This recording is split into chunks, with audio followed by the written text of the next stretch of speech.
ডাকসু নির্বাচন নিয়ে যা বললেন ডাবি ছাত্রদল সভাপতি।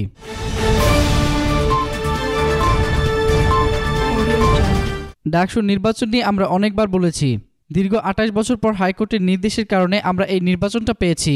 এতে আমরা অনেক খুশি।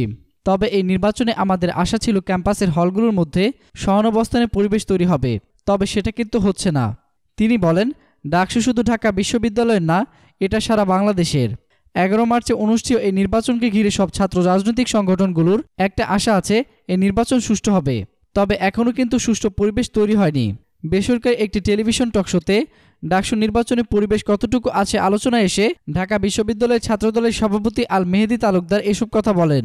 ডাকসু নির্বাচনের জন্য ছাত্রদলের অবস্থান কি জানতে চাইলে আল মেহেদী বলেন, ক্যাম্পাস হলগুলোর মধ্যে যদি সকল রাজনৈতিক দলের ছাত্র সংগঠনগুলো নির্বিঘ্নে কাজ করার সুযোগ থাকতো তাহলে কিছুটা সহাবস্থান বাস্তবায়ন হতো, কিন্তু সেই সুযোগ প্রশাসন কর্তৃপক্ষ কতটুকু নিশ্চিত করতে পেরেছে এটাই মুখ্য বিষয়।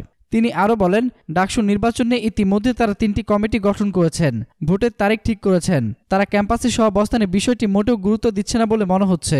তিনি অভিযোগ করে বলেন, তারা ডাকসু নির্বাচনকে ক্লাবের নির্বাচনের মতো করতে চাচ্ছেন। এরকম নির্বাচনে ক্যাম্পাসে সহাবস্থান যদি না থাকে তাহলে ছাত্র রাজনীতি কোথায় গিয়ে দাঁড়াবে।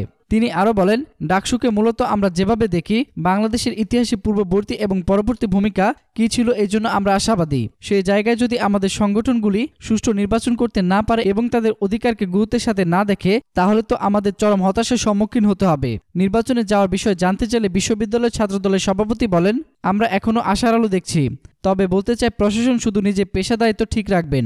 শুধু হাইকোর্টের নির্দেশ দেওয়ার কারণেই কেবল তারা দ্রুত গতিতে নির্বাচন সম্ভব করবে তা হবে না। তারা এত বড় একটা নির্বাচনকে যেন ক্লাবের নির্বাচনে পরিণত না করে।